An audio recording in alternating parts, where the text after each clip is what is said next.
Today is Monday, Chof Hei Teves Tovshinai Gimel. We are in Teiras Menachem Sefer HaMamorim Tovshin Yud Aleph Tovshin Yud Beis, in the middle of the Mamar of Parshas Shmini. Vayedaber Hashem El Moshe Zos Chukas Hatorah, and we are on page Nun Beis, in the middle of Ois Gimel, in the middle of chapter 3. We are in the process of discussing Rotzu v'Shoiv, the ebb and the flow, the rushing out, the idea of the mode of leaving and returning. Rotzu, leaving, rushing out, and Shuv, returning, settling. And the Rebbe explained that this is a phenomenon that exists in all of creation, and the reason is because the life force, the godly life force that gives life to all of creation, has these two modalities in it as well. The idea of constantly feeling that it wants to return to its source, where it comes from, and then coming back to the place or the creature or the environment that it gives life to. And the Rebbe explained that these two opposing modes actually stem from the same point, from the same essential point, and that is the source of the life force. So the stages, let's talk about the stages.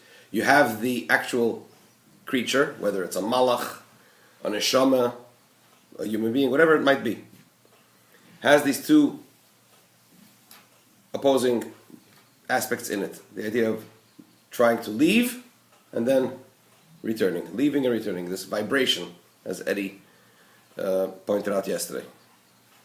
On the one hand, leaving and then returning. So you have that in all of creation. Why do you have that in all of creation? Because of the life force that gives life to all of creation. Why does the life force possess these two opposing modes? Because of its source, because it feels its source. The source of the life force causes the life force to have these two opposing aspects in it, the leaving and the returning. And therefore, all of creation, by definition, has that as well.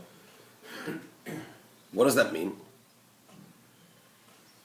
That the life force, that the source of the life force, being aware of its life force, feeling its life force, causes these two opposing modes.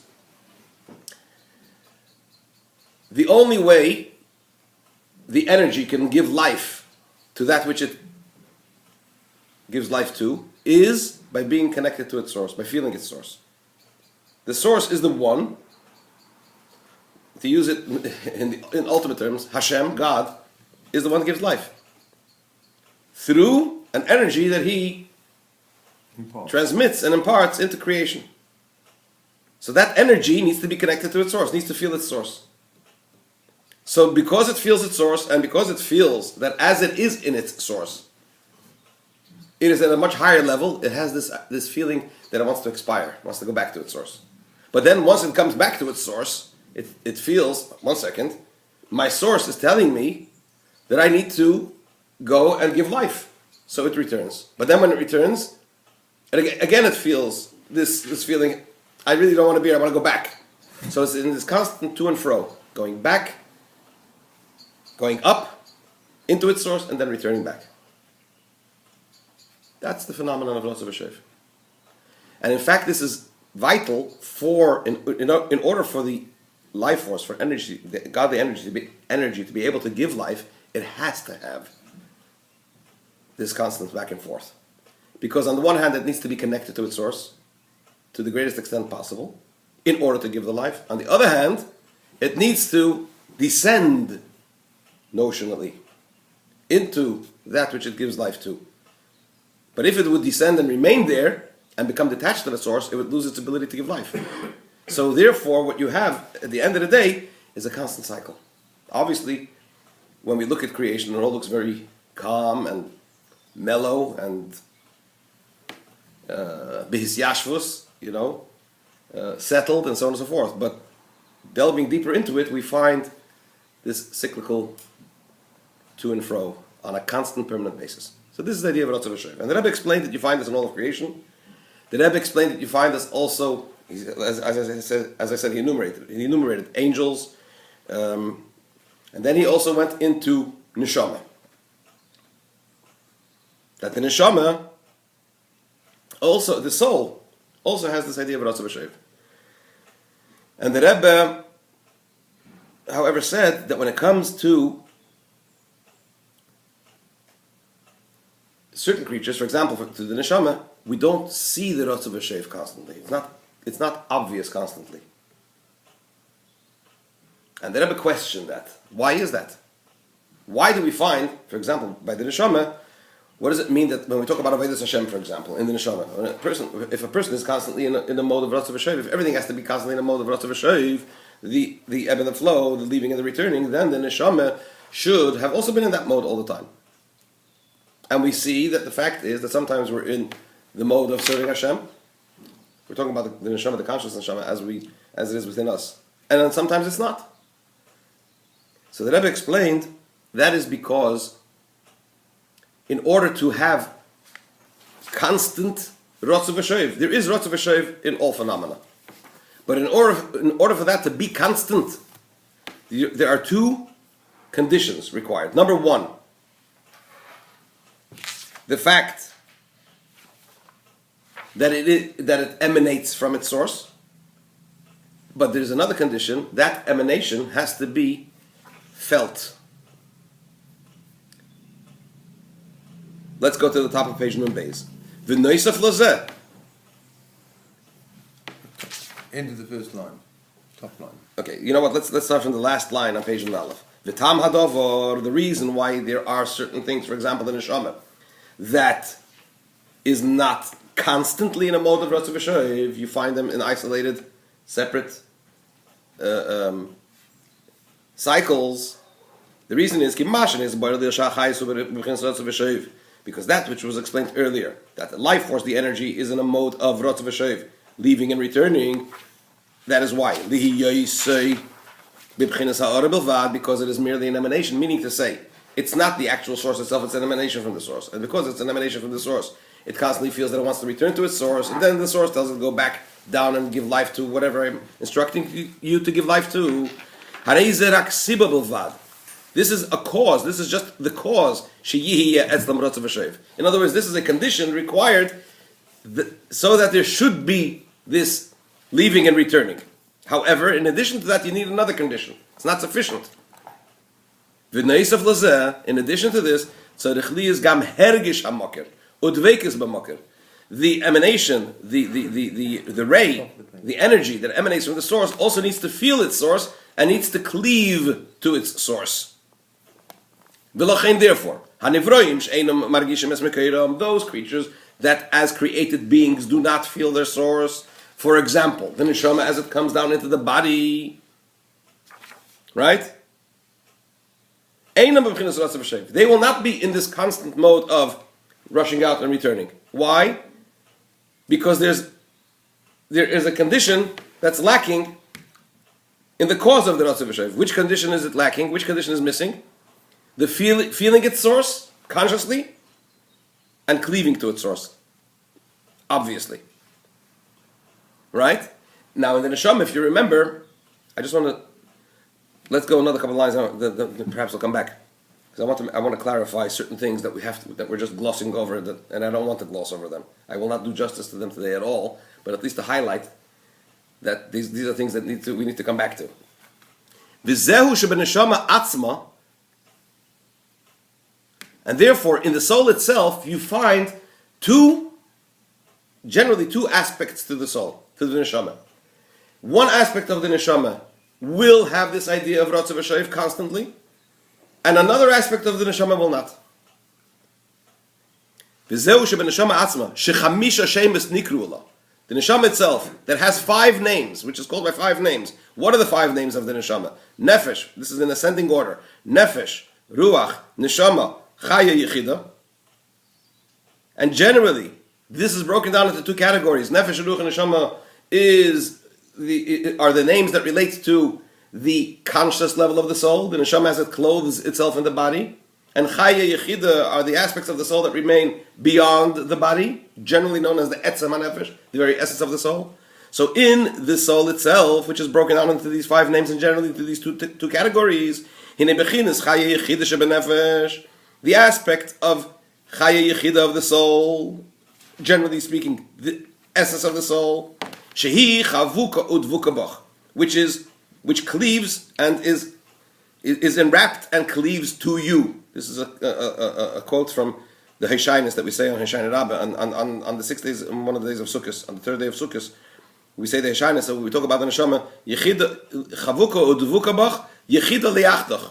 So when we talk about Chaya Yechida, which is enwrapped and cleaves to Hashem, so that aspect of the soul, will be permanently and constantly in a mode of leaving and returning.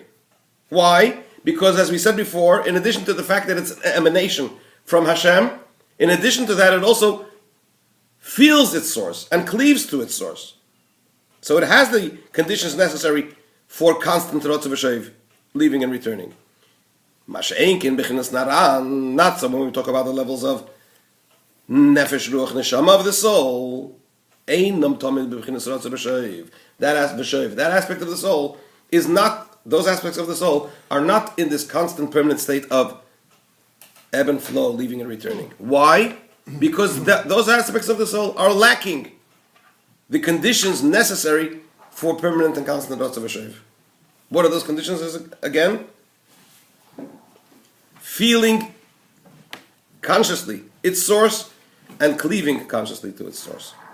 Oh, sorry, are you saying that? And in order to affect Rotzav v'shoiv, this idea of the soul leaving and returning,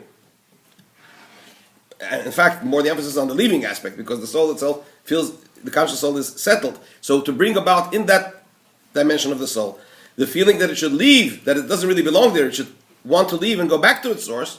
In order to affect that in the conscious soul, you need to work very, very hard. Why? Because it is not in a state of conscious awareness and cleaving to its source. Well, that's not question. It's there, you just not It's there. feeling it. Why is it there? Because the conscious aspect of the soul is connected to the essence of the soul. It's just that there's a concealment. There's something that blocks it. And you need to uncover it. You need to dig deeply in order to uncover it. And is the kalim block it?